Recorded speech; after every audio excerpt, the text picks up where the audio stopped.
Their owners safe and warm, having been rescued by the emergency services, abandoned vehicles littered some of Devon's major roads for much of the day.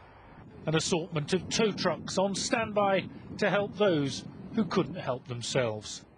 Overnight and with frightening speed, this part of Devon was smothered in a thick blanket of unyielding snow, bringing scores of motorists slip-sliding to a halt.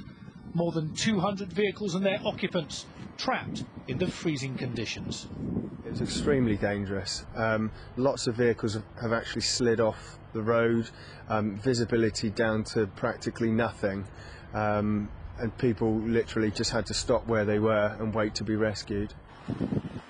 Police and other emergency crews toiled for hours to get the stranded motorists to rescue centres like this one at Exeter Racecourse. This is the people at the BP garage who are now able to go back to their cars. People who began the night assuming they would sleep in their own beds crashed where they could. Arctics and lorries starting to slide across the road, and that was the major concern, to be honest, that you could see trucks sliding around the road, and it was quite nervy actually, yeah.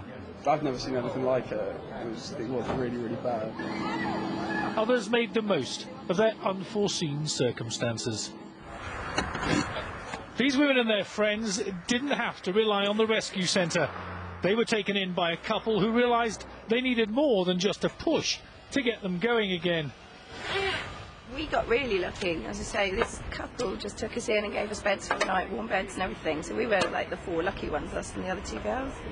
Everyone else, it looks like, has been sat up all night in a cafe.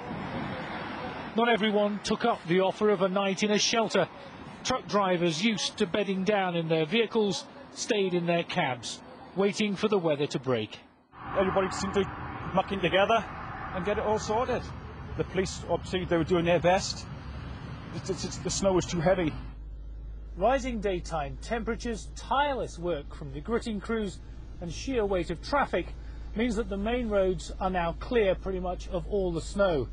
But you only have to get a few seconds off the main drag and you're into this. And when this starts to freeze as the temperatures plummet, it's going to turn into an ice rink, completely unpassable. And police are warning that away from the main roads, they can't guarantee that everybody is safe yet. We feel we've managed to get to all the people that we know about on the arterial routes. There are some places across the moors that perhaps we still haven't got to. So we can't ever guarantee at the moment that there is nobody somewhere in a car. Almost as quickly as it had arrived, the snow which had paralysed mile after mile of Exeter's road network melted away and the traffic began to flow once again. But this part of Devon won't forget the night the snow came in a hurry.